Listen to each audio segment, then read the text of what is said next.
special teams, and I thought that's why he was brought in initially. Obviously, he's being. Oh, we're live now. Of course, of course, your linebackers are going to play a lot of. I got you on that one. I got you good. Your linebackers are going to play a lot of special teams. That's what they're really good at.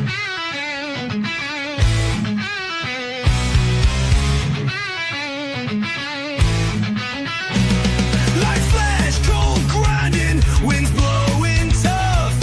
Chicago nights burn the grid on rough. Animation roars with the fire inside. Passion-filled strikes breaking through the tide. Bear down, rise up, feel the thunder rolling. Bears pride from the heart, no one's controlling. Claw your way through the roar of the crowd. Bear down, sports making Chicago proud.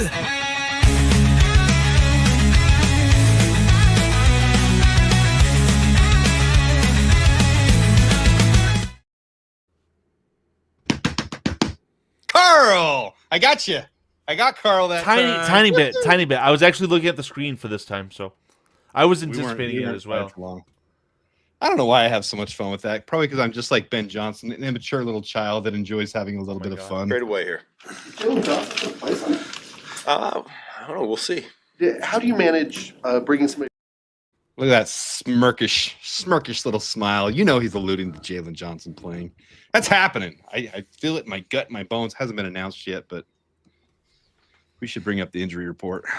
We should bring that up now. I didn't have that one ready, Carl. I want to know exactly what it is because I can't remember why he went out originally. It was a groin, right? Yeah. He had surgery for his groin. Yes. What are we doing with this one? Remove here. And originally, the chatter, I don't know what video I watched. There was a video of like a compilation of all these different media outlets. They're like, yeah, he's out for the year. I never subscribed to that to begin with. Well, that's how it was announced originally. And then it came out later that after his surgery, it showed like a video of him out walking around and saying, I'm coming back. Like he was super much like Rocky. Dun, dun, dun, dun, dun, dun, dun. Like, don't count me out, mother.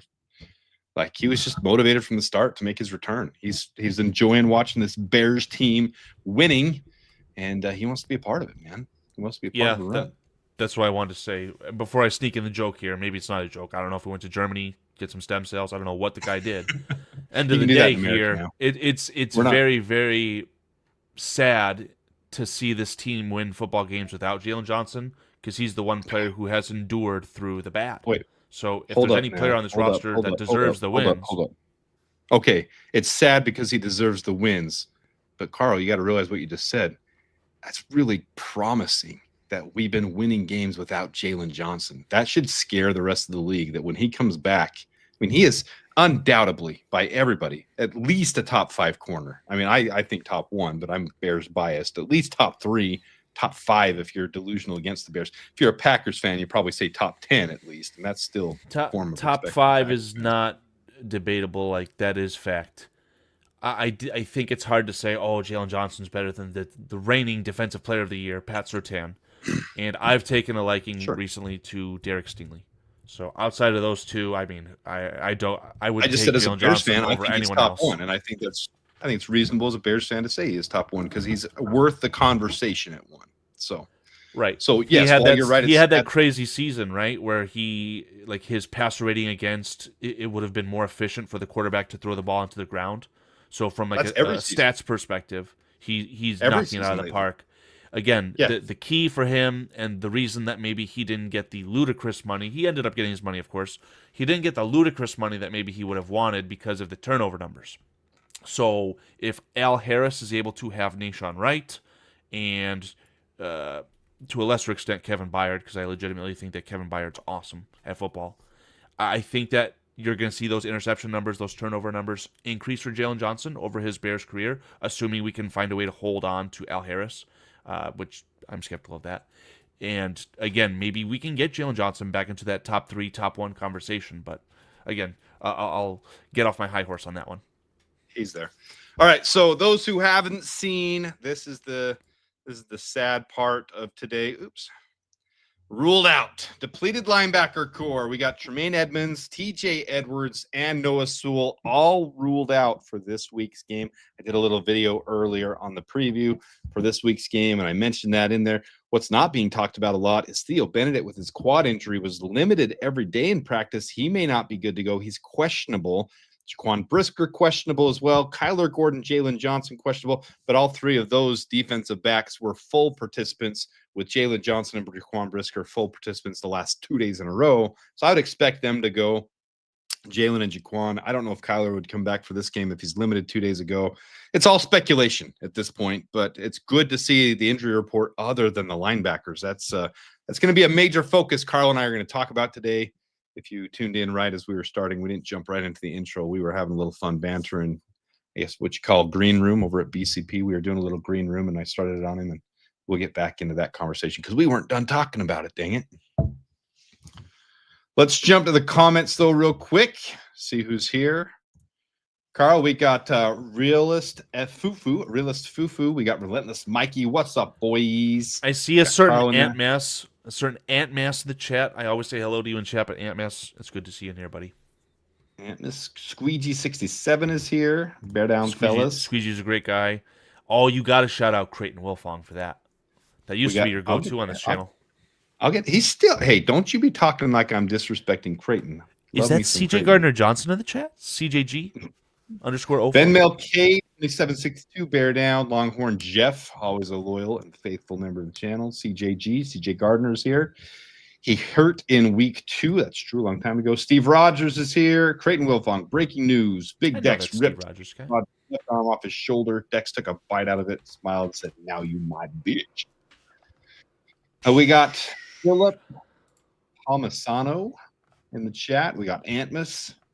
Oh, man. We got Charles Reed Skirm. What'd you see? Winnie the Pooh hole. Is that what you were seeing? We got Winnie the Pooh here with the bear down. That's fantastic. That's fantastic. We do appreciate, guys, as the channel continues to grow, as the Bears continue to win, as Karl continues to come on each week and be a part of the show. We appreciate you guys being here. We know there's better ways you could waste an hour of your afternoon on a Thursday or a Friday, but you diehard Bears fans enjoy being here, and we enjoy talking to you. So we try to provide some context, something worth your time, as we always do. So, again, just thanks for being here. Thanks for being a part of this show. All right, Karl, let's jump right into this sucker. You ready? I hope so. So as we know, oh, come on, get off the screen. This is why I need someone better to do this like you. These guys are ruled out. Here's what it looks like. So here's your entire secondary. Here's your defensive back, your linebackers. It's ugly when you have that whole top line. Tremaine Edmonds, TJ Edwards, Noah Sewell out. You shift that over.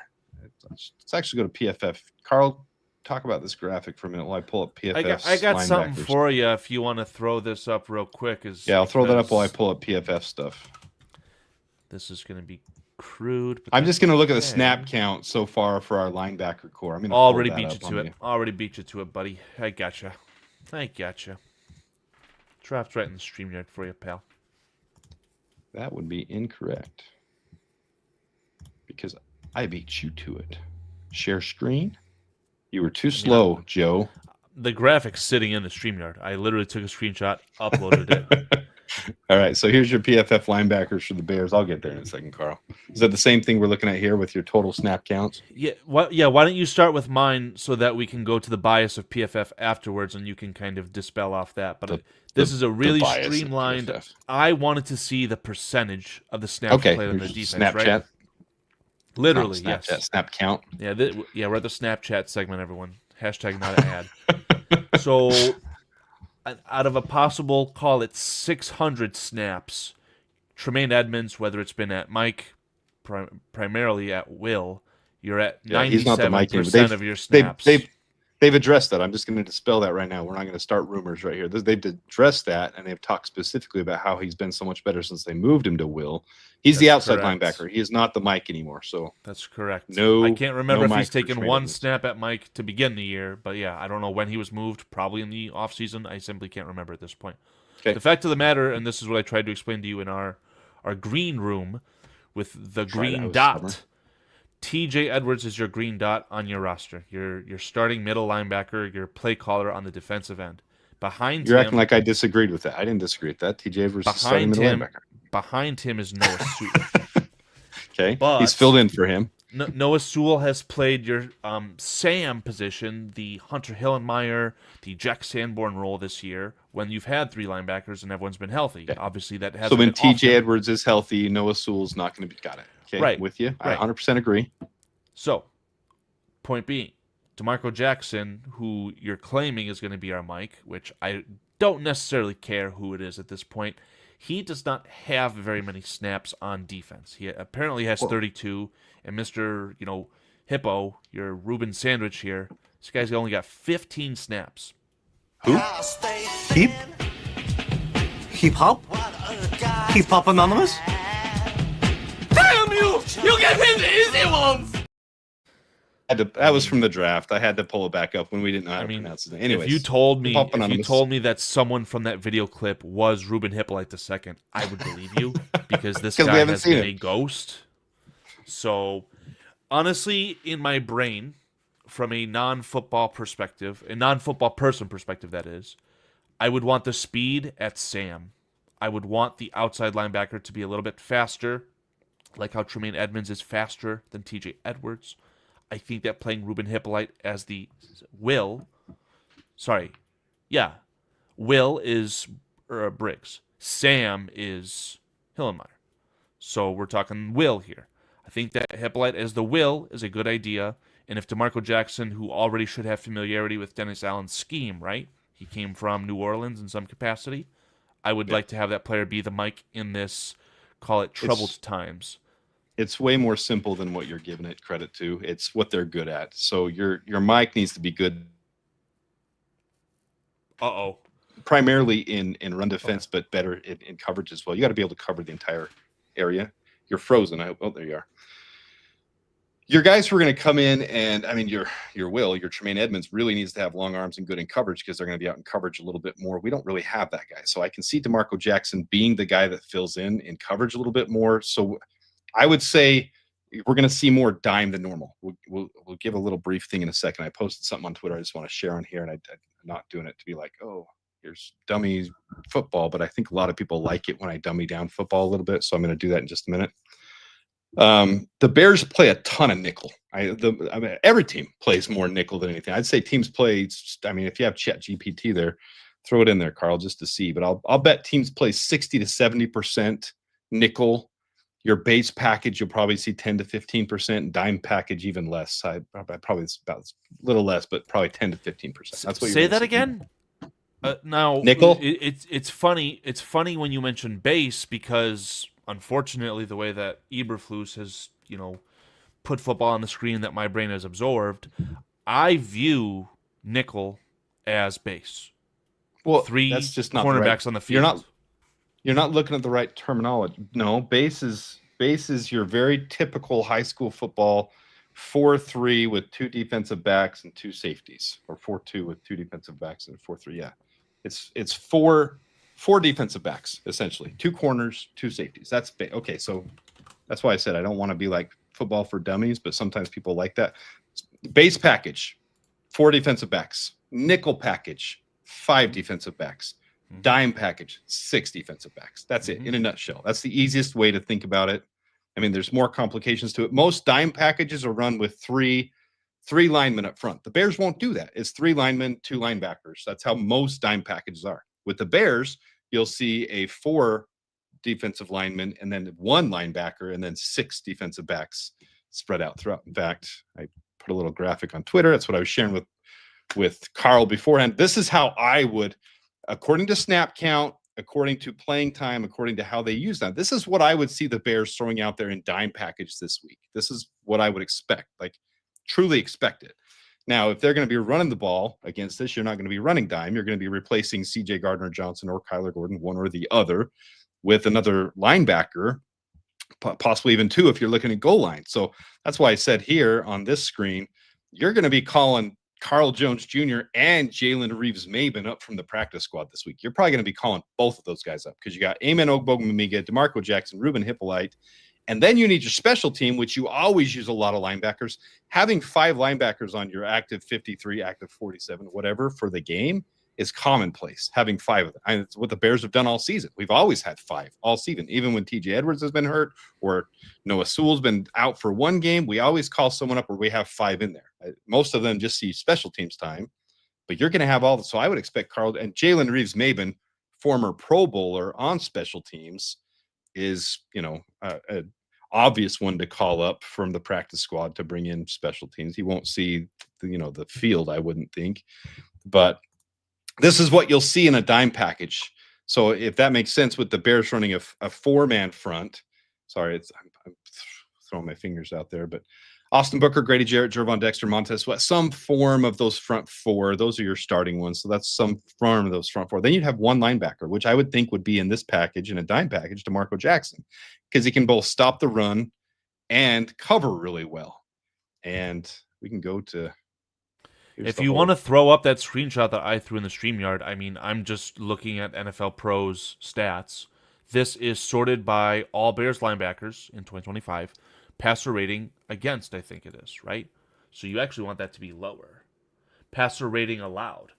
So it's flipped. Yeah, but against linebackers, that's not an accurate. Like, that's the same as if we went to passer rating against and a linebacker isn't something you really can gauge off of stats like PFF or. I know. I'm just giving you the crude that is being available from NFL.com. But look at DeMarco Jackson's coverage grade if you're going to go off that 90.4, which is so how is that coverage grade bestowed? Is that a combination? Is that a formula from PFF? Yeah, they do their whole formulas are complicated, but it basically goes into how much a player cushion rate, how much a player gets receptions against them, if they're off coverage, if they get touchdowns against them, if they miss an obvious play. So while it's not a perfect formula, I hate chat sports because they're convincing everyone that PFF is not worth your time. You take watching the games, combine it with stats, and it gives you a whole picture. Why would you just, I'm only going to watch the game. I'm only going to look at PFF. No, it's both. Well, here, yeah. So let me tell you then. Tremaine Edmonds, in my opinion, is the Bears' best coverage linebacker, and he has the lowest passer rating against because Ruben Hippolyte he has the second lowest. Been targeted. Look on your screen here. PFF has Tremaine Edmonds 62.3, DeMarco Jackson 58.3. But you're splitting hairs because Tremaine Edmonds, I would agree, is the best. He's got 4 interceptions. How can PFF and NFL's website say different things? Because they probably grade it differently. We're splitting hairs, is what I just said. I mean, it's the same thing. We're splitting hairs. They're going to grade them differently. Are you able to grade passer rating against? I thought that was just purely a stat. Where are you? Let me pull yours up. Pro.nfl.com. Just throw the screenshot back up, the rating.png. I was over on the other screen. I have to. So 132, 113, 62, and 58. Yeah, they're very different. Flipped. No, they have TJ Edwards at 116 on PFF, 89 over here. I meant the ordering of this graphic, right? So in theory, according to this logic, this statistic, Noah Sewell is the worst coverage linebacker on the Chicago Bears. Well, he is, 4. Period. I agree with that. That is the knock on him. That's why he's by default your Sam linebacker on running obvious running plays, or you're predicting a running play. You need a third linebacker. Yeah, he's only going to come in on run plays, and that's what you'd see Ruben Hippolyte come in for. Ruben Hippolyte is not known for being a coverage linebacker. In fact, he's a little bit short. Like he would be your guy that comes in on goal line stance. I wouldn't expect to see Ruben Hippolyte a lot in this, even though on Twitter I posted, I guess we'll see. It was, I mean, some of the things I post are tongue in cheek, and then they take off with 250,000 views, and I'm just like, guys, I was actually just joking about Ruben Hippolyte, but okay. Here, can we go back to your graphic that has the personnel with the 3 linebackers out and then the 2 linebackers on the active roster and the 2 on the practice squad? I think perfect. So there's actually 3. Bamiga. Well, that may have answered my question right there. But what I wanted to ask you was, who out of these 5 options we have, I'm assuming you want DeMarco Jackson as the linebacker who's on the field the most. Right. He's going to be your middle linebacker. He's good in coverage, good against the run. I think he's just the best option we have left. Like, that's what I would expect on Sunday is him out there every play. I can't really refute that. So moving on, I am aware that the Steelers offensive coordinator Arthur Smith likes tight ends. I think that Arthur Smith was a proponent of drafting Kyle Pitts like 3rd overall, whatever that guy was drafted, overreach, whatever it was. Case in point here, you've got 3 different skill sets of tight ends from the Steelers with a 311-pound left tackle in Darnell Washington. You've got let's call it a finesse tight end. A finesse tight end in Jonnu Smith, who can stretch the field and was traded for because of how he catches the football. And then you've got, in my opinion, a very underrated Pat Freiermuth who can do a little bit of both. I don't think he's underrated. I just think he's not talked about a lot this year. But he's definitely value for sure. And maybe that's because the quarterback play has been bad. I don't know. Mr. Rogers, I hope to see you. I know someone in chat was asking if we're going to see him. He's questionable. I think it's 100% at this point he's playing. So, yeah, the designation, Tomlin said that Rogers is questionable. That's according to Adam, but it's the same Adam that's saying 100% we're going to see Jalen Johnson. I really do believe we're going to see Jalen Johnson in this game. But, yeah. Now, I'm not sure about Kyler Gordon, but. Yeah. Injury designation, I know they got rid of the doubtful and probable designations. If those were applicable right now, I do think that Aaron Rodgers would be probable. So I don't expect to see Rodgers. I really wouldn't be surprised. And if I was talking to Dennis Allen, if he would ever listen to me on anything, I would say prepare for Aaron Rodgers. The question I wanted to ask with all this was, knowing that you're going to have a team that likes to utilize its tight ends, I'm going to wager a defensive line that already is struggling to stop the run. You're probably going to see a lot of 12 personnel from the Steelers. Do you only want to have one linebacker and have his running mate be Gardner Johnson or a fresh Kyler Gordon? Or would you like to see a second linebacker primarily on the field? And if you want to see that second linebacker with DeMarco Jackson, who is that player? Well, that's the funny thing is you're probably going to see some nickel packages we use with this, the way our linebackers are. Nickel is primarily used against the pass. In today's pass-heavy NFL, that's why you see so much nickel. You're covering a lot of personnel in that. So can C.J. Gardner-Johnson, can Kyler Gordon cover Darnell Washington? I guess they can, but I don't know. I'd probably rather see DeMarco Jackson or Amen Ogbongbemiga covering Darnell Washington, but I would absolutely see. I think we'll probably see a ton of nickel. You're going to see the same amount of nickel, so you're going to see one of these guys off.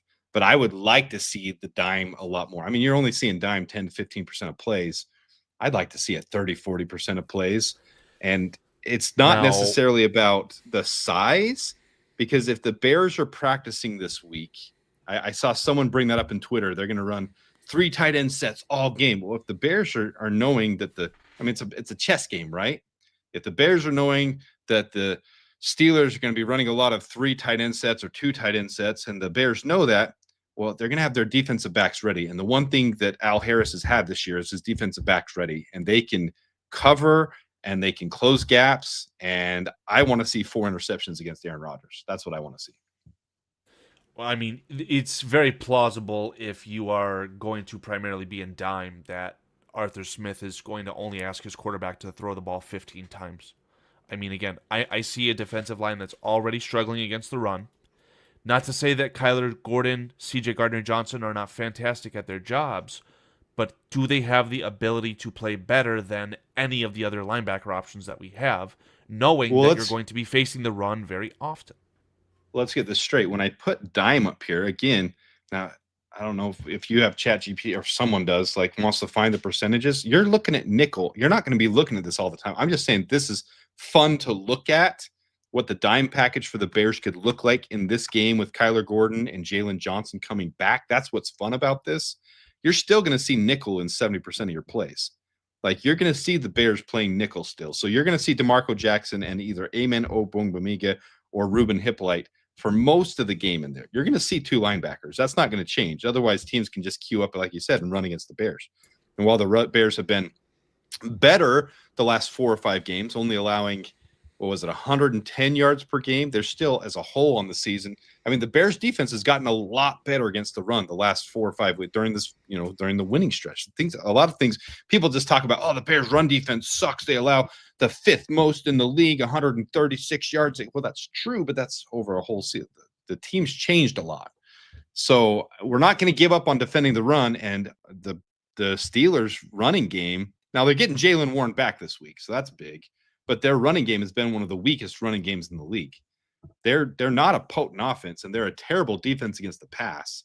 So that's a whole nother conversation. But we don't know yet now, on this one. We don't know yet, but I'm saying they are. Yeah. Mr. Levante Rogers, I'm still struggling with this darn change that YouTube's implementing. Levante Rogers, as Adam just said, Kyler Gordon, Jalen Johnson, they were full participants today, which is positive. It does not mean anything because I actually think that Jalen Johnson was at some point a full participant in practice last week. Well, he only played. Has not been his very first practice was Friday of last week, so we only got one practice in.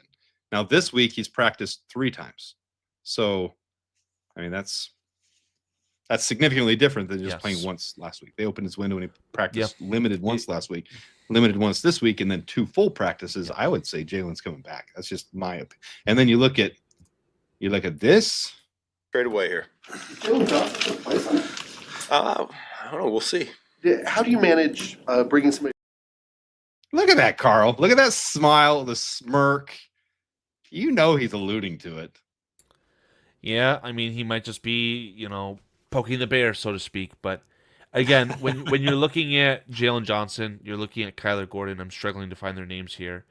They both were full on Friday. So if they have a chance to play, maybe they should.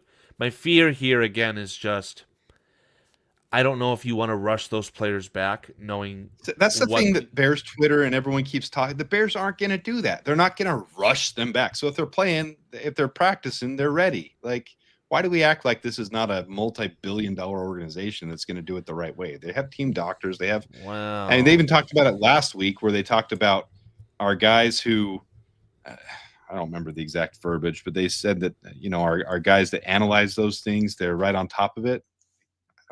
We're not rushing anything back. If they opened the 21-day window, they opened it back for them to come back. They didn't open it up for Braxton Jones. Could have opened up his 21-day window here, and we didn't open it up for him. To be blunt, if you were to ask Kyler Gordon and Jalen Johnson to be on the same side together, and all of a sudden you've got a 3 tight end package from the Steelers running that side, that is where I'm a little bit leery of saying, okay, we're going to count on these guys to execute at the absolute highest level, when the blunt truth here is that they're not in football shape.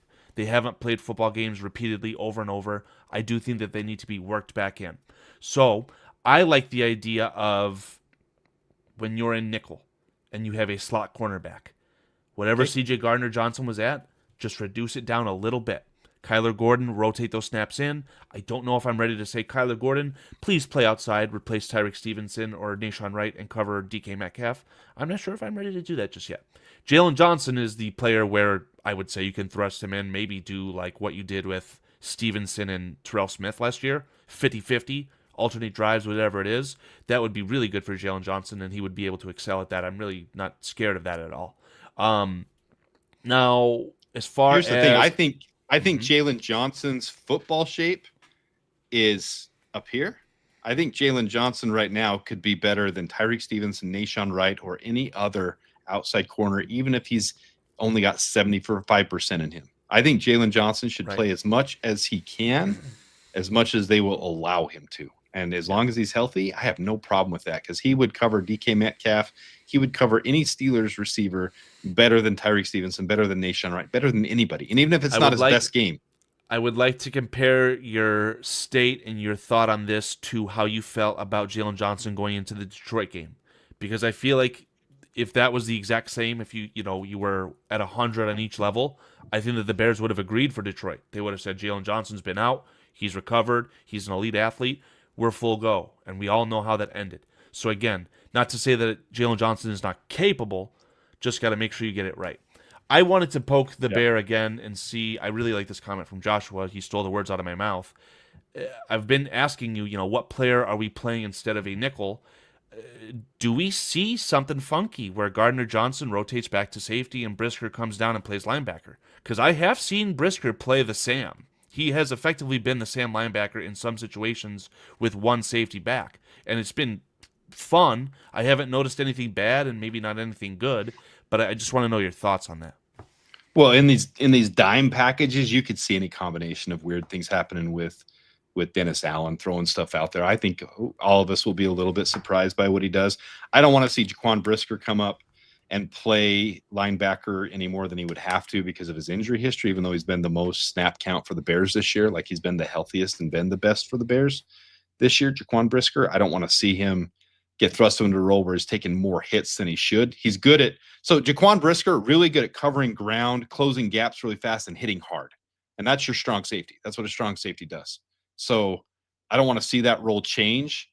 But I wouldn't be shocked to see anything that Dennis Allen does with any combination of those 6 defensive backs or bringing linebackers. But this is not going to be your norm. This is the dime package. And so shift out Kyler Gordon for a play because he's still not completely football shape yet, and put in there Amen Ogbongbemiga or Ruben Hippolyte for running plays, especially. Ruben Hippolyte that's what he's known for, is his run defense. So put Ruben Hippolyte in there when you know it's going to be more of a run percentage chance of it being a rundown. And I would think that's, man, let's say we don't have Kyler Gordon and Jalen Johnson. Now you're looking at Nick McLeod and you're looking at Nahshon Wright.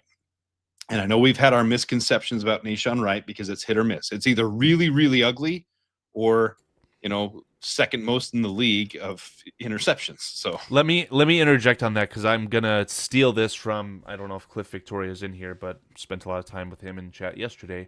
I think he nailed it spot on. I think that 80% of the time it's net bad from Nahshon Wright, but there is that 20% which is really good, and it's something that maybe you can hang your hat on. You're going to get burnt. You're going to get a pick. I mean, that almost is, in my opinion, we kind of alluded to this even before the season started. It's like that's how Dennis Allen's going to call that defense and how he's going to play, live by the sword, die by the sword. And if that's how you're going to go about it, then you can't really change who you are midseason, especially if you're winning football games. Well, it's interesting that I even have that our whole focus is on the linebackers for this game because the Bears defense has become so important.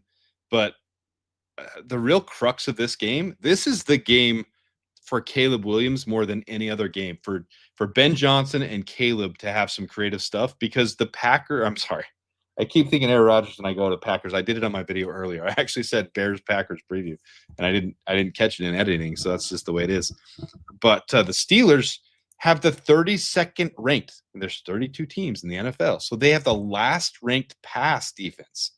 They do not do well against the pass, and they have some studs like TJ Watt. So by what metric, Adam? 32 ranked in the pass, and what metric?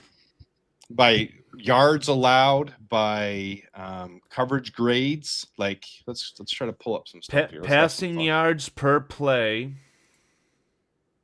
Mm-hmm. It would appear they're the worst defense are the Washington Redskins, followed by the Cincinnati Bengals, and lo and behold, the Chicago Bears are giving up 7 yards per play. I was talking about per game. EPA per pass, rush yards per game. Where's our passes then? Pass defense. So pass yards per game. The Steelers are dead last. No, I'm wrong. Where we go? No, you're right. Pass yards per game. The Pittsburgh Steelers are giving up 261.7. Cincinnati Bengals 257.3 right after them. So you're right. So this is the game where Ben Johnson and Caleb Williams need to scheme some things up and have some fun. I don't know if you saw that. I got to share some stuff with you that I'm doing from Twitter. This one, I'll just share the image file instead of going to my Twitter. But this was one I shared earlier. A lot of people haven't seen this one. While you're pulling that up, since I'm on a statistics kick today, apparently, just poking around with pro.nfl.com. So, opponent's time to throw. The team that has their opponent's time to throw as the longest at 2.93 seconds are the Detroit Lions. They're allowing the quarterback the most time to throw the football. Flip side, the least amount of time, the Pittsburgh Steelers. 2.66 seconds. We're talking, 0.3 of a second, but that's a big difference when you're talking overall stats. I mentioned this last year on the channel, so give the specific stat you're talking about, and then why does that happen? the opponent's time to throw. Yep. It could so suggest it could suggest that you're allowing the ball to come out of the quarterback's hands fast because you're playing soft coverage. You've got dog shit cornerbacks. There's a lot of variables to it. Your secondary is weak. That's typically the reason you're getting the ball out quick is because you don't have good coverage on your guys. You can find an open guy quicker. But we do have a rubber meets the road situation, rather, with the Bears, call it most talented, not the best, but the most talented offensive lineman on the Chicago Bears, Darnell Wright, meeting a guy who's only making, $50 million a year, and is it TJ Watt? Mr. TJ Watt? TJ Watt. Yeah. So if Caleb Williams, who's going to see that pressure coming from the right side in front of him, is seeing that player come to him faster than anyone else statistically in the NFL, Caleb Williams avoids the sacks at an obscenely high rate. So I think that's going to be maybe one of your keys to the game, right? If you're going to get pressure from the Steelers on your quarterback, can Caleb Williams continue to avoid that? And what can he do after that? I don't think I'm putting my money on Caleb. I think you're going to see the quickest time to throw that you've ever seen from Caleb this year. With a weak secondary from the Steelers and Ben Johnson scheming up against that weak secondary, them giving up 260 yards a game, you're going to see a lot of plays to Colston Loveland, to Luther Burden, across the flats, across the middle, that you like to see those. Even Cole Kmet, you're going to see those, and you're going to see a lot of this getting out of the hands quickly from Caleb in this game. That's why I said when I started this little segment, I think this is the game where you see that monster game by Caleb, 300 yards, getting the ball out quick, time to throw way down, efficient, high completion percentage rate. I think this is the game where you see that in this game. This is that one game where you're going to see it. I selfishly wish that the Bears had a better running back just so that I could confidently say this. I do think that this 2025 cast of Bears receivers is rivaling the... Boy, what year was this? What's your problem with our running backs? Hold on. The team that trotted out Martellus Bennett, Alshon Jeffrey, Brandon Marshall, Matt Forte.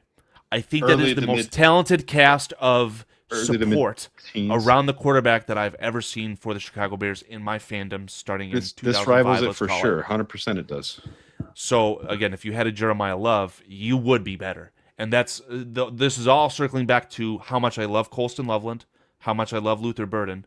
I want these players to continue to have an increase in their role, and Luther Burden has earned that. Colston Loveland continues to earn it as well. I'll give you a Kalshi bet that we have a 0.0% chance that we pick up Jordan Love. 0.0% chance we pick up Jordan Love. I said that very jokingly. We have no chance at that, and we're moving past that. I'll have a 0.0% chance we take a running back in the first round. Yeah, no, I accept that. I want to move past that. What? Pause. What is this Kalshi shit? What is Kalshi? It's a betting. It's a betting thing, not just on sports, on anything. It's not. It's predicting pivoting? markets. No, we don't have a Kalshi sponsorship. Don't. Adam, I thought you snuck that one in. I thought you snuck that one in on me. Damn it. I'm trying to be funny because you're making I thought I was finally going to get a paycheck. Oh, damn. Yeah. Carl. Again, I'm going to go back to the question because you said that. Anthony, there's nothing wrong with the backs, yeah, Anthony. Carl, this is what I asked. Same thing. Anthony, what's wrong with our running back room, Carl? Anthony, hey, Carl? I've got the text logs. I got the chat logs. DeAndre Swift is earning his contract, and I couldn't be happier. As the number one Swift hater, DeAndre Swift is earning his money. And I think the coaching staff is telling you how much they value DeAndre Swift when you have a player who's getting, is it rest days? Did DeAndre Swift get a rest day this week? Let's look. That's not the right thing. There we go. Yep, limited, full. No rest this week. It's not a Grady Jarrett. That's normal. In my contract, I need an off day. We're not talking Grady Jarrett off day, but DeAndre Swift, I think that they're limiting him for the sense. I love how you make fun of Grady Jarrett, but Kevin Byard and Joe Tooney also took a rest day, but you don't make fun of them because they're playing at an elite level. Well, hey, I literally cannot make a joke about Joe Tooney. I literally cannot make a joke about Kevin Byard. Those are potentially the two players who are leading your clubhouse in Pro Bowl votes. Like, those are some good players. Grady Jarrett, good player, but what did Chicago do in Chicago Bears fashion, like they did with Jared Allen? We're going to pay this defensive lineman for their past production, and we haven't received that production. We're just giving them the money. That's my gripe with Grady Jarrett. You want me to go off a complete tangent right now since you brought running backs up? Today's sponsor, Kalshi? So this is the point where I start getting deep into my draft research, where I start having some fun with researching these different players. And here's my favorite by far running back so far. It's got to be Justice Haynes. It's got to be Justice Haynes. More than your Jeremiah Love, more than Justice Haynes. Now, boo. To be. Oh, what's the Penn State running back's name? Singleton. Not Singleton. The other one. Oh, that's right. They've got 2 backs as well. I forgot about that. Now I don't have it off the top of my head. I like Notre Dame's second running back a lot as well, by the way. Oh, maybe that's what I'm thinking of. Who's the one that returns kicks as well? All right, so I know Jadarian Prince. Jadarian Prince is that's who I'm thinking Price? Of. Is it Prince or Jadarian Price? That's who I'm thinking of. Yeah. He's becoming my favorite too because of his ability to return. He's a great returner. But we're going to pull this up. That's a fantastic player. There was a moment for a little while I thought he was better than Love, but Love dispelled that. This is my new favorite running back, but you'd probably have to snag him in the second round. I don't think we'll use second round. Oh, he's winning me over hard. Boom. All right, well, competition, Mr. Catholic. What's this team they're playing against? Or is this even Notre Dame? Was this before he transferred? No, it's not Notre Dame. Nope, you don't know who it is yet. Somebody sees it in the chat yet? I thought we were talking about Notre Dame's backup. No, I told you I like him because of his returns, and then I said this is the guy I like the most, though, and I didn't. You're going to see it from the field on this one. We're not doing no Huskies. We don't support Nodge on this channel. We don't support Nodge in this channel. Jonah Coleman, man. Jonah Coleman is freaking winning me over with the tape I watch of him. I'm absolutely really liking him. Like all right, so he's winning me let's say we're targeting Jonah Coleman. What round are we talking? That's second rounder though. That's second round. You're not going to take him second. I don't think the Bears are taking a second round running back. I don't think so. Is Prince eligible for the draft? Jonah Coleman's probably your second running back off the board. I'm telling you that now. He's probably your second running back off the board. Is Jadarian Prince eligible for the draft? Is he going to go to the draft? Yes. You're going to see Singleton from PSU. This is turning into a draft episode now. Oh my gosh, I hate this. Let me keep us on target. Singleton from PSU. Is he going in the draft? Penn State. Yeah, he'll probably go third or fourth round. So we're talking about another draft that is just chop loaded with elite running back talent. No, we're talking an elite running back in Jeremiah Love, and then we're talking a bunch of very mid-level running backs going late second to fourth round. We are talking players that are worse than Trayvon Henderson, players that are worse than Quinshon Judkins, players that are worse than Cam Scatteraboo. I don't know about that. Gotcha. Cam Scatteraboo. Okay. We move. Cam Scatteraboo lost me when he was drinking out of his cleat. Like, did you see that one? You pansy. You've never seen a shoey? I used to watch Pie Face on Twitch.tv do shoeys. I think he's I'm lost. All in. His brain is gone. Oh, wow. What did I tell you in text earlier today? What did I tell you in text earlier? Never wrong, just early. I called Cam Scatteraboo damaged goods and they got ridiculed. Hey, you want to talk never wrong, just early? Who put themselves out there on a freaking ledge during the draft? It was popular in Bears. I wasn't here to be popular with Ashton Genty. Who was here saying, don't do it, Bears. Bad call, Bears. Producer. Overhyped. Producer, can we go to the next segment, please? What the hell? Okay. Anyway. Adam got pulled off the stage. Yeah, Steve Rogers, I'll keep that in the memory bank there, but I don't think I'm ready to talk about the draft just yet, guys. I mean, Michigan hasn't had a chance to lose to Ohio State, so I still want to watch the players. Still want to watch the players. All right, he's missed safeties. In this order, this is the strength of this draft, which lines up perfectly with the Bears' needs, which makes me think that's why the Bears went heavy early last year on offense, because they knew this year's defensive class is so strong. Yeah, see, we're gonna have to do a draft episode soon. Look at these guys. You're saying that Ben Johnson guy's pretty smart. He's got the foreshadowing and everything. Okay. Maybe we got ourselves a good general manager there. So here's the strengths of this draft. Number 1, defensive end. Hands down, far and away, defensive ends in this class. You're going to have some studs that affect the NFL.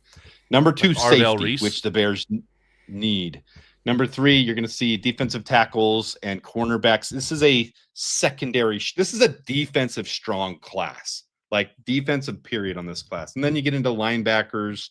You get into some of the offensive tackles. You get into wide receivers after that. So we're not going to do any more draft talk. We're putting that off. We have 15 more minutes here, and we did not plan on doing draft talk. And you guys want to talk the draft, and I love it because I'm a sick freaking psycho when it comes to the draft. And I'm going to start putting my draft stuff out soon, but I'm trying to hold off as long as I can. And we're focusing on first thing first, people. Okay.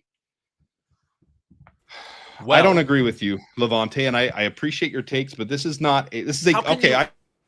I do agree. This is good running back class, not elite. This is a good running back class. Not elite. Okay, Carl, get me back on track here because I'm going off the rails. We have talked extensively about the defense for the Chicago Bears, and I'm sure that you're not interested in listening to me slander Grady Jarrett anymore. So yeah, good transition here. I saw this graphic on your Twitter. I want to talk about this offense and what we could do. Are we poised Are we poised to win a shootout? I don't think it'll be a shootout because I think you're going to have both defenses playing very well in this game. But I think the Bears' offense is stronger to overcome the Steelers' defense than the Steelers' offense is to overcome the Bears' defense. And that's rough to say when you talk about the Bears' rushing defense. But our rushing defense has been significantly better the last 3-4 weeks. This is the last 3 weeks tight ends. Okay. So someone on Twitter put out there, the tight end future of the league is strong with the young class. And they didn't include Colston Loveland. And I was like, what the F are you talking? So I had to throw this in there. The last 3 weeks, Colston Loveland is the 3rd highest rated tight end. He has 213 yards, 2 touchdowns, and his blocking ratings are off the chart too. No drops. Of all the, and I posted this earlier too, of everyone on the Bears, Colston Loveland's the only receiver that hasn't had a drop this year. He's sure-handed. He's done that several times. Like he's even reached behind himself. So Cole Kmet, Colston Loveland, both on this list as, top 15 tight ends over the last 3 weeks, which is what we wanted to see when we drafted Colston Loveland, right? I mean, this is what we wanted.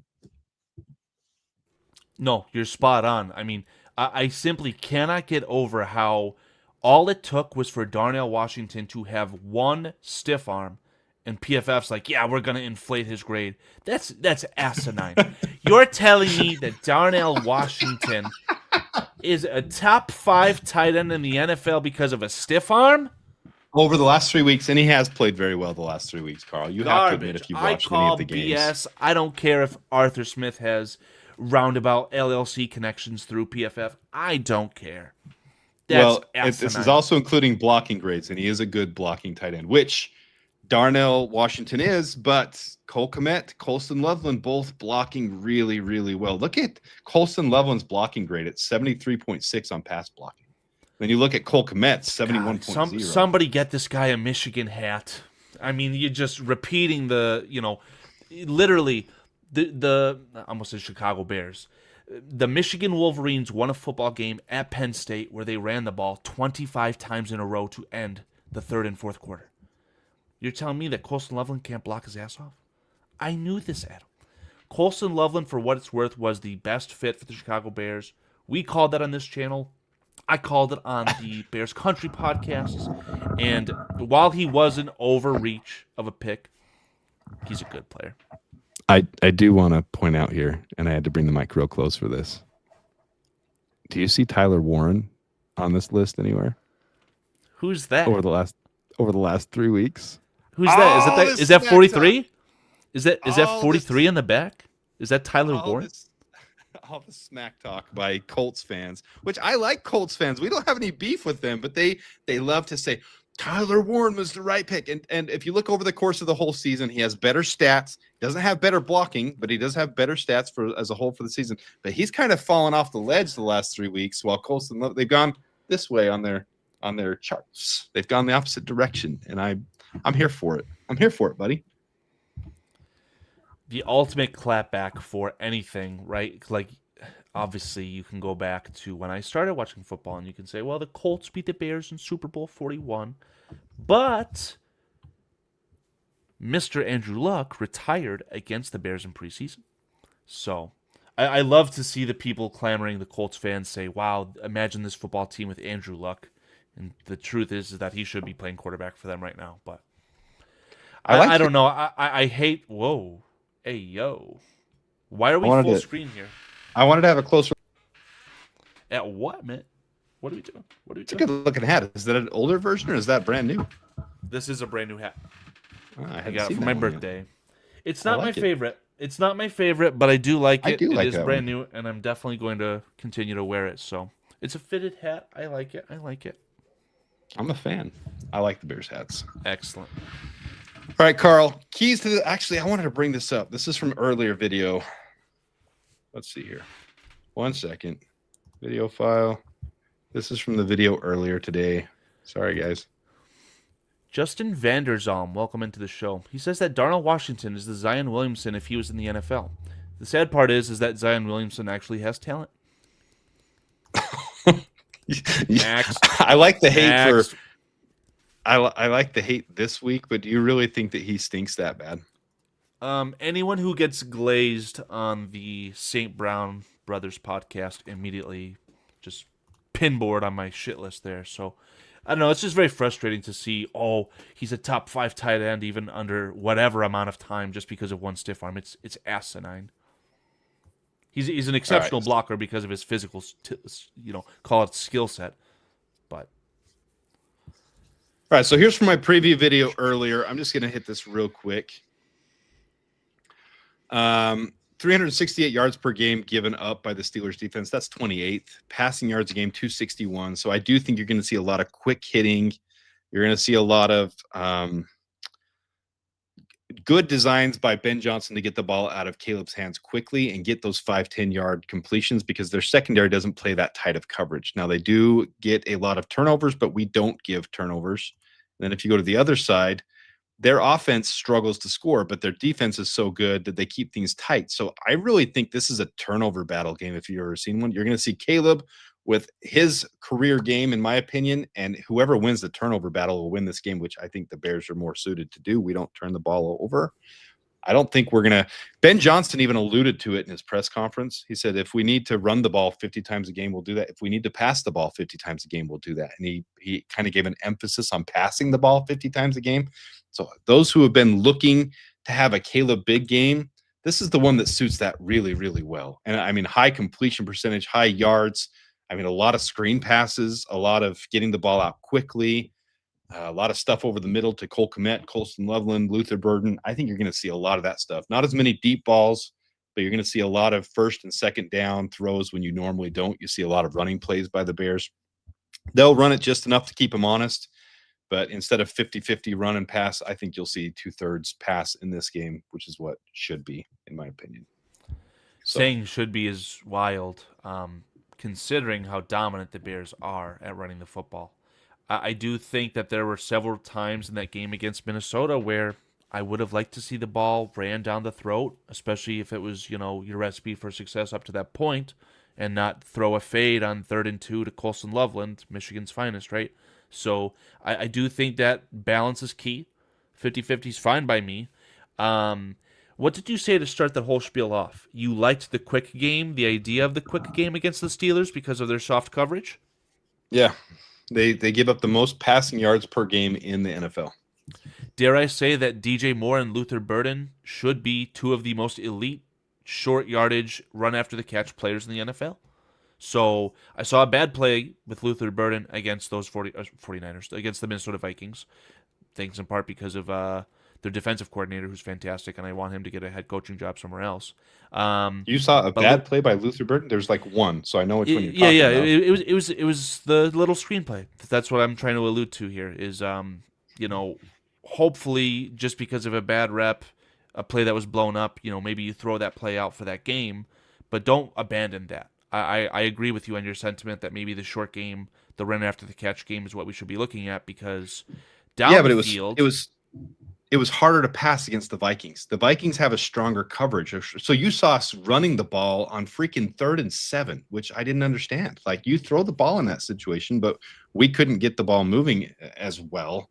I mean, I think by the end of the game, we actually had really good numbers that way, but this is a totally different team. So I think one thing we have to do is transition, just like the Bears have to do, from one defense to the other.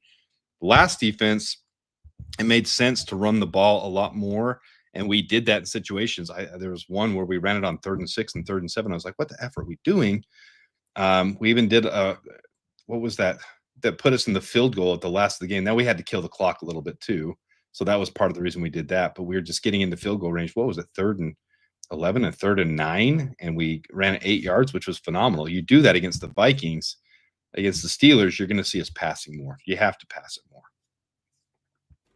Okay. Have to. I can't really refute that. I mean, you've got the horses. Unfortunately, I've been very critical of Roma Dunze against Minnesota. I've watched DJ Moore drop the ball. He almost dropped 2. He definitely dropped 1.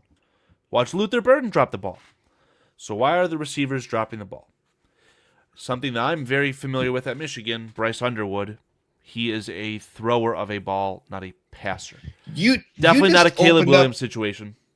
You opened up a whole effing segment with 3 minutes left in the show where it's like, this is an important segment for us to hit on. You got to keep the audience wanting more. You've got to keep the audience wanting more. So you'll have to tune in next week, everyone. It's not just bad luck. I'm gonna hit it as fast as I can, as accurately as I can. It's clear and obvious. It's what I've been talking about all year. Holy crap, Karl, I can't believe you just did that. The drops are not bad luck. The drops are because Caleb hasn't figured out touch on his ball yet. Caleb is the best quarterback we've seen in Chicago. I'm baiting Karl with that one. It's getting real close. How is that bait? He's the most talented player this franchise has ever seen at that position. It's undeniable. I'm baiting you on the positive side with that exact reaction right there, and I love it. So Caleb finds himself in a unique spot as a second-year player where he reads the pocket better than almost any other quarterback. Now, this class that he came out in, I watched Drake May the other day where he psyched the linebacker that was going to tackle him into coming in closer and dropped it right over the top. He's elite as well. I think there's some really good quarterbacks in this class, just not J.J. McCarthy. He's not that one. Caleb or in the Robert combine, Griffin III. He's not in the same. He's not Jaden Daniels. Jaden Daniels has some. No, Robert Griffin III. He's not in this last draft class. Get out of here. You're throwing off my train of thought. All right, so Caleb, Drake May, Caleb Williams, Robert Griffin. It's all the same class. I'm trying to remove you, but I can't find you. Jeez, Karl. Okay, so if you remember in the combine, Caleb had a unique ability because he could throw. Like there was a range where these guys were throwing the speed of their ball. I have to go look it back up. Somewhere in the 60 to 65 mile an hour range. And these guys, when they were throwing different passes, had a variation of 10 miles an hour. Caleb had a variation of like 20 to 25 miles an hour. Like he had so much touch, but also his fastball was faster. So Caleb, when he scrambles, when he escapes, when he eludes pressure, when he has that low pressure turned into sack, is doing that really, really well. The problem is he's not facing, I don't know if that's accurate to say. I feel like you can't simulate reps you get in games in practice. You can try, but you don't. So then when he gets to the games, Ben Johnson references it in his post game and afterwards. He says getting more time on task and reps, and that's an Eberflus thing too. I know that brings that PTSD, but Ben Johnson says the same thing. With more reps, that will come down. The accuracy will come down. The touch will come down. Caleb zips some of those passes in there at 100 miles an hour when these receivers aren't used to getting 100-mile-an-hour fastballs. They're used to getting 80-mile-an-hour fastballs from other. So it's more time on task, more attempts with this, and Caleb needs to get a little bit more touch. So with his Kyle Monangai drop down, getting that lob like you saw Drake May do last week, getting that lob where it's a 15-mile-an-hour lob, where it just get over the line and touch it right into him. Caleb still zips a lot of things. Not trashing on Caleb, because the fact that he eludes those and has the vision and puts some of those where Rome Odunze can put his toes down and stretch out and try to catch it out of bounds and keep his toes in. Like, I don't know many quarterbacks that can put the ball in the spots Caleb puts them in. He just isn't quite completely accurate, and he doesn't quite have the touch, and that's leading to more drops than normal. I expect those drops to come down as the season goes along, and we can reference this at the back of the season, like week 18 when we're facing the Lions. We can reference this conversation and see how his drops have come down. I don't put them all on Caleb, because 2 of those last week were just egregious, like right in the chest. And the third, I mean, DJ Moore almost dropped one too that he caught between his legs and ended up being a catch. Like, these guys have got to haul those ones in that are right there. Like, and I posted some of those on Twitter, some of the drops too. So some of them, they're inexcusable. But Caleb, once he gets touch, the fact that he's doing what he is, coming from behind, like 5 come from behind wins, escaping pressure the way he is. Once he gets the touch and the accuracy and the consistency with this core group that's going to be here a while, we're talking. Go ahead, Carl.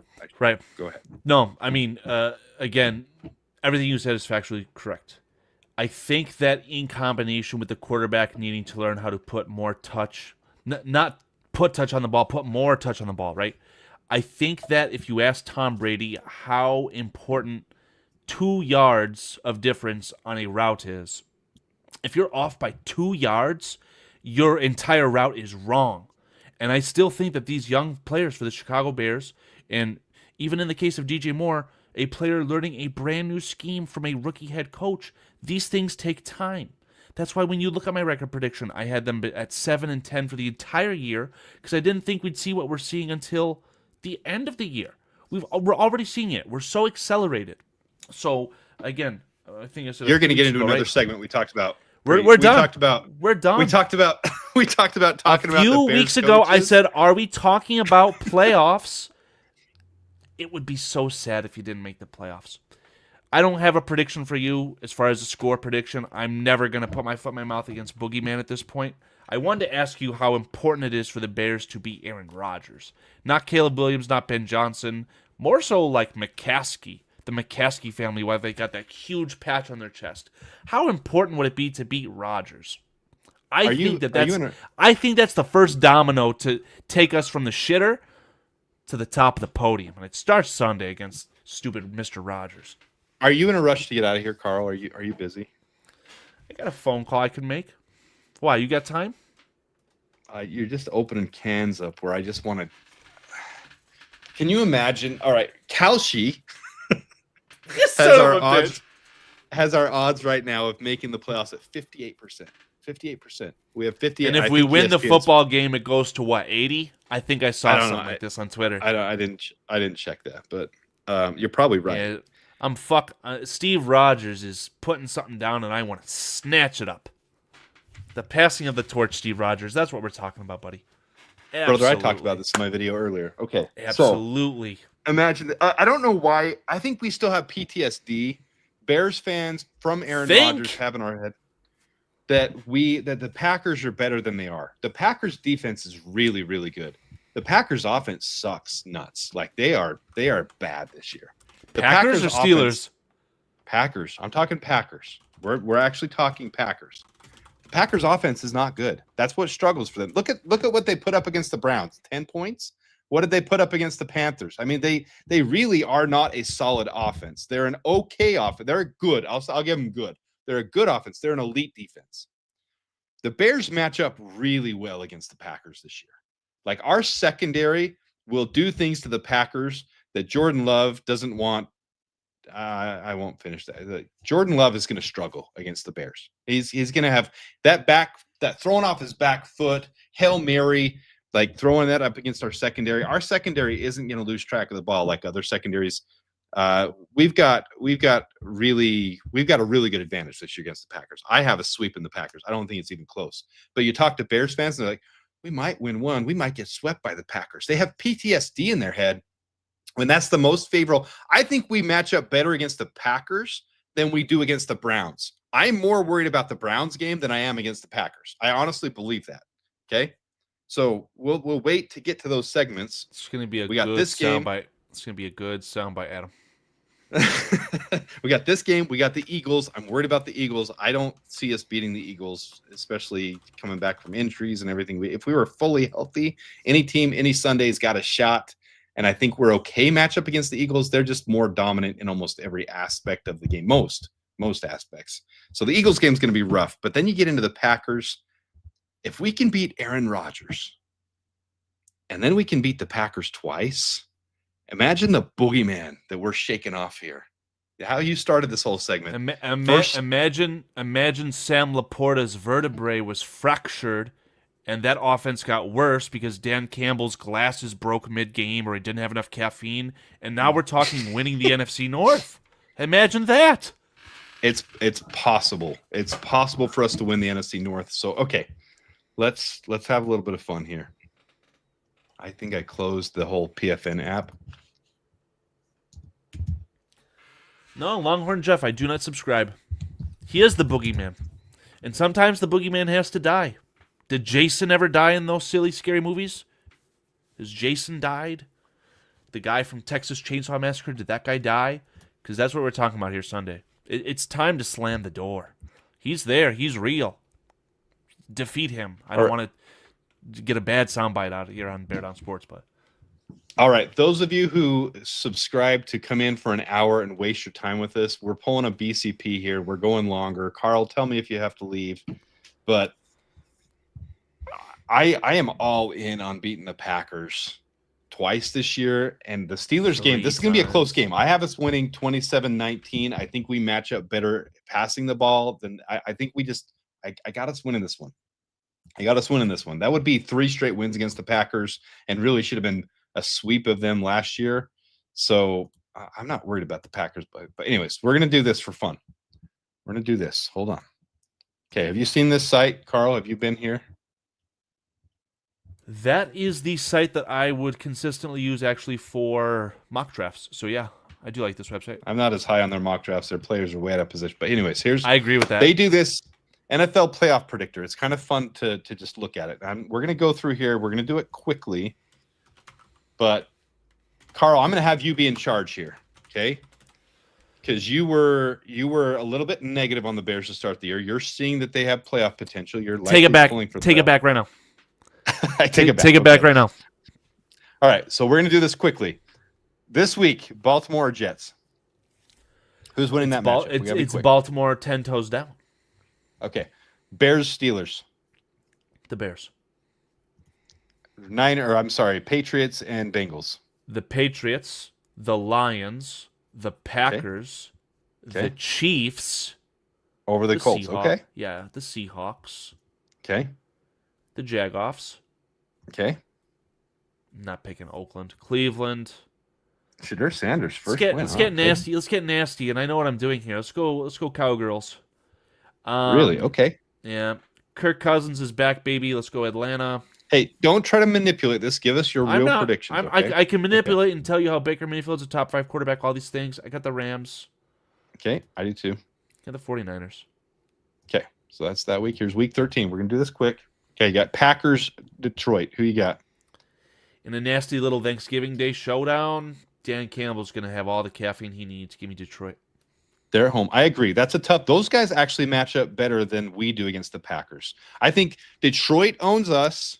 We own Green Bay, and this is a pretty good matchup between those two. That's just my opinion. You don't have to agree with me, but really, like researching and watching these, like that's the opinion of Adam, Bear Down Sports. I agree. Detroit at home, I think, actually plays better than they would in Lambeau. Okay. Dallas and Kansas City. Kansas City. Okay. Let's get a little naughty. I'm being told I need to put in some upsets, so maybe Joe Burrow's back. Let's go Bengals. Could happen. Okay, Bears, Eagles. Philly. 8-3 against 8-3. I didn't realize that yet. Both teams. Oh, that's you Philly had Philly wins. losing last week. Okay, Philly so wins. Philly beating us. Okay, Rams, Game might not be close. Panthers. Got St. Louis.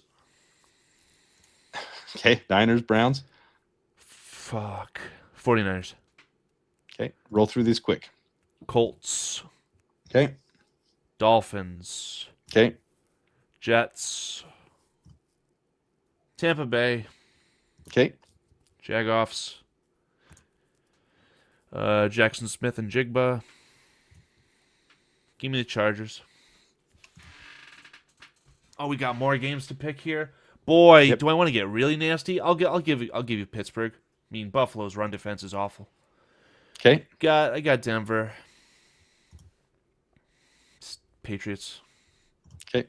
Week 14. Dallas, Detroit. Yeah, Detroit. Got JSN again. Team might not lose again this year. Baltimore. Heavyweight showdown here. Oh my God. Give me Cleveland. Okay. Bears, Packers. First game's at home, right? Nope. First game's at Lambeau. I still feel like they split. Give me the Bears on this one. That's fine. This is according to Carl. Let's get wild here tonight, Jagoffs. Ooh, is Jaden Daniels back from the grave for this one? Give me the Vikings. Another heavyweight showdown. Give me Tua turn the ball over and the Dolphins. Baker top 5 QB. Denver. I feel like that's an And upset this brewing. Rams again. These Rams schedule's so soft. That's terrifying. Buffalo. I think the Rams could be the 1 seed for sure. Do I want to get nasty again? Is this the giant slaying moment? Yeah, I don't care. Give me the Texans. I actually Will agree Anderson, with that. Defensive Player of the Year. Ah, fuck. That's a great game. Is that Sunday night? That might be Monday. Oh my God. Let's make it interesting, Adam. Give me the Chargers. Give me Justin Herbert. Give me Jim Harbaugh. Okay, week 15. Roll through quick. Tampa. Chicago. Baltimore. If we weren't at home against the Browns, I would be very worried. That's a trap game. They actually match up well, but at home, I think we pull that one off. I can provide. I've soft deactivated Thine Spy, right? I do still have the access to those tweets, and I can prove to you that I think I said that the Bears and the Browns game would be the highest scoring game of the year. Now that's going to be a far-fetched reach now after what else happened in Ohio. I think low scoring is going to be a defensive game. I think it's pretty accurate right here. That's going to be that's going to be a game to rock. win, That's going to be a rock fight, and I'm going to have to watch Okay, roll Mason through Graham, and I might buy a Mason Graham jersey after the game. I don't know. Give me Texans. You know who I want to buy? Walter Nolan jersey. Freak! I wish we got him from Arizona. Will Johnson, me too. I also want a Will Johnson red jersey. Jaguars, Jaguars. Chiefs. Enough of the bullshit. Buffalo, I think so too on that one. Redskins. How asinine would it be for me to say Oakland, but it's Philly. Let's make it interesting. I do think that the Broncos are severely overrated. I don't care if they just beat up on the Chiefs. Give me Green Bay. Green Bay, good sir. It won't switch for some reason. Oh yeah, is that so? You can't have Green Bay beating us and beating. Do you really have this high of an inflated? Like, okay, this is yours. I'll do my own some other time. I can't believe you have Green Bay beating us and Denver. Go ahead. Are we asking Dan Campbell to help out Ben Johnson? Where is this game played at? It's in LA.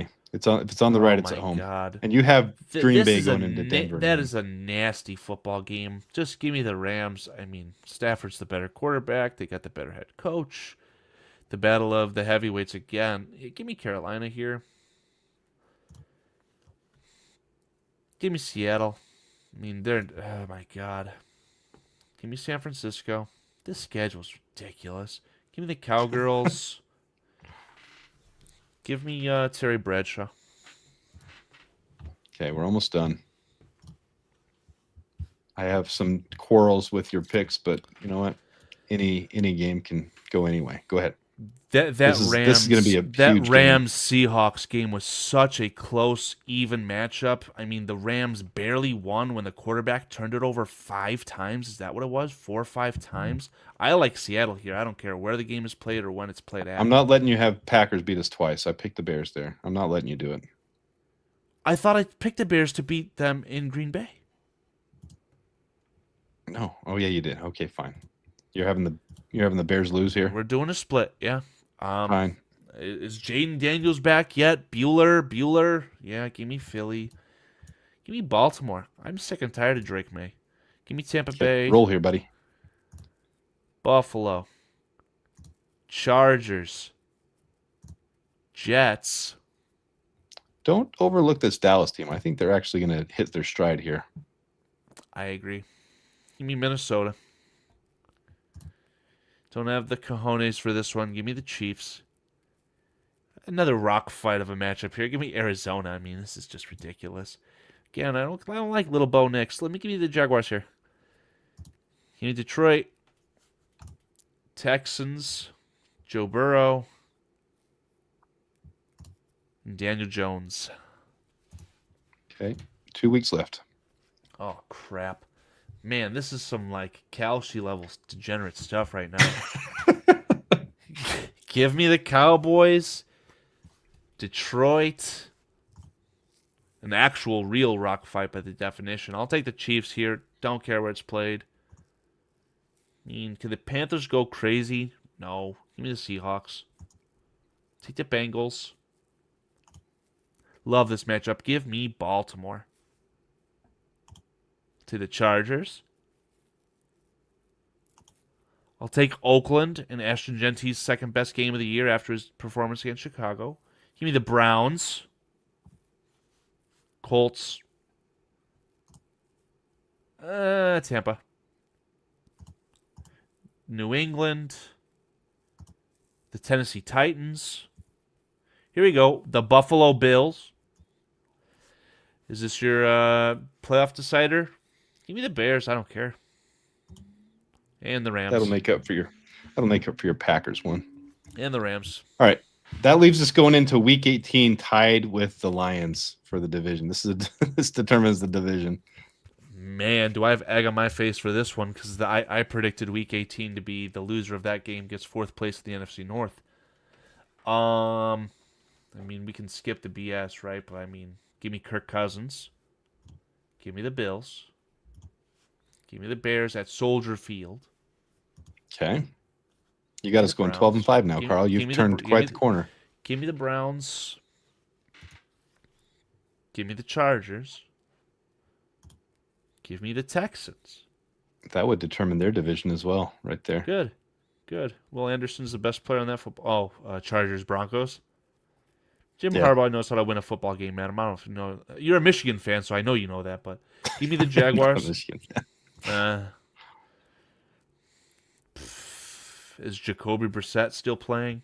It's the Rams all day. That's so disheartening. That schedule is a cakewalk. Chiefs. When's the last time the Chiefs won in Vegas? When's the last time the Chiefs lost to Oakland? Was on Black Friday last year, wasn't it? When's the last time the Chiefs won in Vegas? They haven't won in like 4 years in Vegas. They lose every year to the Raiders in Vegas. Packers. Tom Brady and his stupid Patriots, a.k.a. Drake May. It's so disheartening. Their schedule is such a cakewalk. Cowgirls. Philadelphia. Baltimore. It's at San Francisco. I mean, is San Francisco even playing for anything right now? They're just totally obliterated. What's their schedule? No, they would be playing for the playoff. They'd be playing for the playoffs. Give me the 49ers. Give me the 49ers. Shanahan's not going to die easy. And then Baker Mayfield in his MVP campaign. Mock draft after this. Oh, my God. You've got the Packers missing the playoffs at 10-6-1, so I love it. But I have the Packers missing the playoffs going 9-7-1 as my official prediction. So what's the Lion? What are the Lions at right now? 11? They'd be 7th seed at 11-6. That's incredible that the Packers' tie to the Cowboys would be the reason that they missed the playoffs. That's incredible. Yeah. So, all of that just to have some fun. Thanks for sticking around in the chat. Oh, Chicago, you won the NFC North. Congratulations. You get to deal with the Seattle Seahawks. Oh my God. So it's possible, it's realistic that we it's not going to end up like this. You've got too many variables here of too many high. There's going to be some upsets in here where you're not going to have that many. What did I just pick? 7 weeks worth of football games? Yeah. And you're telling me that I'm going to not be 100% correct? How dare you? If you were, go on Kalshi and win millions of dollars. Yeah, tell me about it. It's just the whole point of that. We started with the segment of could the Bears get the boogeyman off their back with Aaron Rodgers, and I talked about Jordan Love and the Packers, and this is a prime opportunity. We win those 3 and we're in the playoffs. We're a 10-win team. 10 wins and you should make the playoffs. 11 and you will. Those 3 plus the Browns, those 3 plus the Lions, those 3 plus the Niners, any one of the other ones, and we're sitting at 11 wins. So yeah, those are the most critical ones for me. This one against Aaron Rodgers, getting Caleb passing the ball quickly, efficiently out of his hand into receivers' hands, soft touch. This is the game that they're working on that, I believe. And then 2 games against Jordan Love that I think we absolutely smash them. We line up against them so well, offensively, defensively. This is a good matchup for us. They're going to be talking smack all the way up to it. And then within a 2-week period of time, they're going to have their whole world collapsed on them by losing twice to the Bears. I would be the happiest Bears fan in the world. That would be nothing short of incredible. I mean, it would be very poetic justice to have that 2.5, 3-game win season against the Packers, metaphorically, right? That would be awesome, to say the least. My whole spiel on this is that I think that you have so many wins at this point and you're playing so well. Maybe the wins are, I won't say undeserving, but it's not a sustainable way of winning right now. I still think that the Bears are ascending, especially on offense, right? You're learning the offense. Caleb Williams is getting better, all these things. Get yourself into the playoffs and earn the invaluable experience of playing in the playoffs. Because that's what this whole thing is designed for, right? It is to win championships, right? We're not the Bulls. We're not trying to sell tickets every night and getting DeMar DeRozan and all these things, knowing that you have no chance to win a championship. The Bears, I wouldn't say, are a Super Bowl favorite by any stretch. But I think that as this team continues to get built by Ben Johnson, Dennis Allen, and company, having that playoff experience, especially accelerated in year 1, will become invaluable, especially for the quarterback. So it's almost a desperation for me, just get yourself into the playoffs. Obviously, anything can happen at that point. I'm craving the experience for this roster moving forward more than anything. It's not letting me share a file. I'm trying to share a file here of something that there we go. Can you imagine if this happened, Karl? How crazy poetic would it be if we had 4-game winning streaks? So you got the one against Dallas, Vegas, Washington, New Orleans. You got one against the Bengals, Giants, Vikings, Steelers. Then say we lose to the Eagles. Then we win 4 in a row. Packers, Browns, Packers, and Niners, and lose to Detroit. You might be thinking to yourself, well, that's only 3 4-game winning streaks. And then the playoffs start. And how many need to win the Super Bowl? You need 4. 4 4-game winning streaks in the same season would be so special. I'm dreaming, okay? I'm dreaming. That sounds like a Wendy's order, right? You're at the drive-thru. Oh, give me a 4 for 4. Give me a 4 for 4. Oh my God. Well, this is possible, though. I'm not talking about Super. It's definitely not probable. Again, I mean, do I expect the Bears to sweep Green Bay? No. I do. Would it be awesome? Yes, it would be. All right, we'll make a sound clip out of this one right here. On November 21st, 2025, I'm telling you right now, the Bears are going to sweep the Packers' ass, and they're going to knock them out of the playoffs with those 2 losses. I mean, what do you say to that? I mean, the quarterback's not playing well. The fans think that it's the head coach's fault. I mean, maybe they are spiraling out of control, Adam. I don't know. All I can tell you, Adam, is that in fantasy football, I knocked Nick, he is my co-host, my long-lost co-host, knocked him out of fantasy football. He's the commissioner of the league. Bada bing, bada boom. I traded Devontae Smith for Josh Jacobs, and Josh Jacobs is hurt. So that team, maybe it's on a downward trend. What's the Packers' primary issue right now? It's the health of their offensive line, isn't it? Yeah. Well, their entire offense as a whole, but yeah. Well, the offensive line is their biggest struggle right now. The strength of the Chicago Bears is not their front four. I can tell you that. So if it's one of those, movable object versus penetrable forces situation, if the Bears' defensive line can ascend, can Austin Booker do what he did to Christian Darrisaw with that one arm? He did it the other game too, where he just put a guy in his butt, got to the quarterback.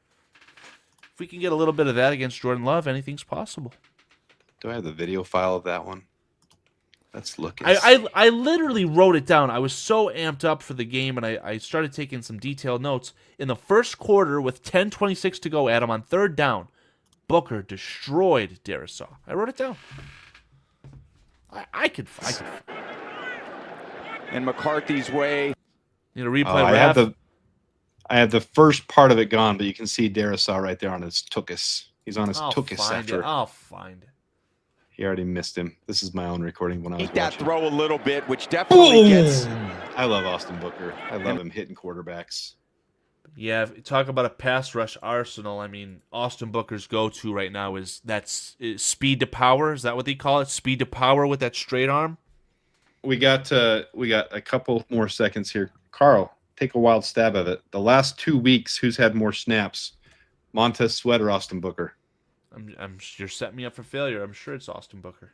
Austin Booker. And Montez Sweat has been playing phenomenally. That just shows you what the Bears think about Austin Booker. They have high hopes for this kid. Yeah, I mean, the Bears have never really had a late, call it a day 3 defensive lineman turn into something extremely special, to my understanding, right? When you say defensive lineman in my Bears fandom, I think of Tommy Harris. Was it Tommy Harris a first-round pick? First or second-round pick? I don't. Is that? I thought Adam was frozen. I'm looking for this clip though. I'm looking for this comment I saw from Alex is my name where he talked about the last win he was at in 2018, and I didn't get it up here. I thought that was a really cool comment. Where are we at here? I missed it. Mock draft after this. We're not doing that yet, but we can do that soon. Right here. Alex is my name. I was at the last win against Rodgers in 2018. I still have the video footage on my phone of the last play of him getting sacked. I've had 3 kids. My oldest is 6, and I put $120,000 on my truck since beating him. I actually love that. That's nostalgic. That feels real.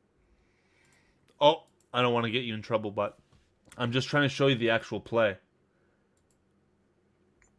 Hope you don't get pinged for this. Yeah. Tell me when you're queued up. Let's go down. No. Watch that left tackle, huh? That Darrisaw guy, he's pretty good, I thought. Sit down, Tubby. Sit down, Tubby. Beautiful. I love it. Carl, it's always a pleasure to chat Bears football with you. It's always fun. I enjoy the chat. I love Foster covers. This guy says Dent was an 8th round pick. Well, Foster, I wasn't born. No, very few of us were around to have the 15th round pick selections. Yeah, no, I get but the Foster sentiment. ages himself. Foster's a treasure trove of information, man. So I wish I was lucky enough to get to enjoy a Richard Dent type player for the Chicago Bears. I just decided I'm going live for the game this week. I did it once a couple weeks ago because it was a 2-year anniversary of the channel. I just decided to do it again. I'm going to go live for the game this week. I just have a good feeling about it being a historic day for Caleb, his breakout game. I got a really good feeling that's going to be, you're going to see a lot of attempts and a lot of completions. I'm talking like 36 of 46. All right, probably not. Probably 33 of 40 for 320 yards and 3 touchdowns and just enough rushing to keep them honest. We'll say 115 yards rushing. I was just going to say, I think that you should paint the target on your back using your Twitter platform as broadly and aggressively as you can. Give me some, even if it's fictitious, give me some PFF jargon. Say, man, the Steelers would be lucky to have Mason Rudolph start against the Bears. Aaron Rodgers is so much worse for XYZ reason. Aaron Rodgers, did you know that Aaron Rodgers has the same amount of NFC championship game wins as Rex Grossman? Did you know that Aaron Rodgers has no shot at the Hall of Fame because he's garbage for XYZ reason? Just get really hyphy, get really aggressive, and if we win, we killed Boogeyman. That's what it's all about. But Carl, that's not what I do. I give authentic takes that I think are realistic, and I love draft while live streaming the game. Everyone's in here for one goddamn reason, Adam. Well, oh my God. To be fair, Carl, I have built up draft coverage on my channel, so I don't blame him one bit. But I'm not going to – I could possibly go live during another game and do a mock draft during another game, but I'm not doing that during the Bears game. I got to watch the Bears game. So, all right, Carl, let's get out of here. Let's sign this thing off. What do you think? Hour 30 in after what I just sat through last night, I thought we were just getting started. How long was BCP last night? Call it 3 hours, talk for 30 minutes afterwards. It's just standard Thursday at this point. Yeah, BCP is a lot of fun if you got some time to kill and you're on a car ride. I listen to that on my car ride is what I do. So, but awesome. We appreciate you guys tuning in with me and Carl. You guys make this Bears community fun. We appreciate being a part of it with you guys. Enjoy the game this weekend. I think everyone would be pleasantly surprised, even with all 3 linebackers out. I'm very eager to watch the defense and see what Austin Booker can do to generate quick pressure.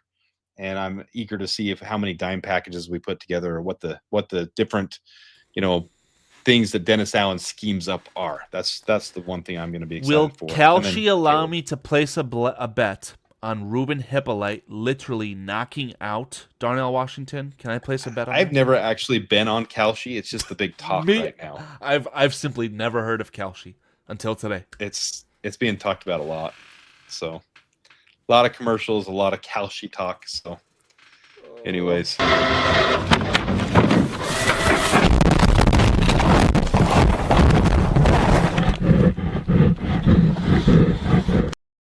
Those of you who've tuned in this long, to be the live reincarnation of Grady Jarrett. We're just pushing buttons at this point.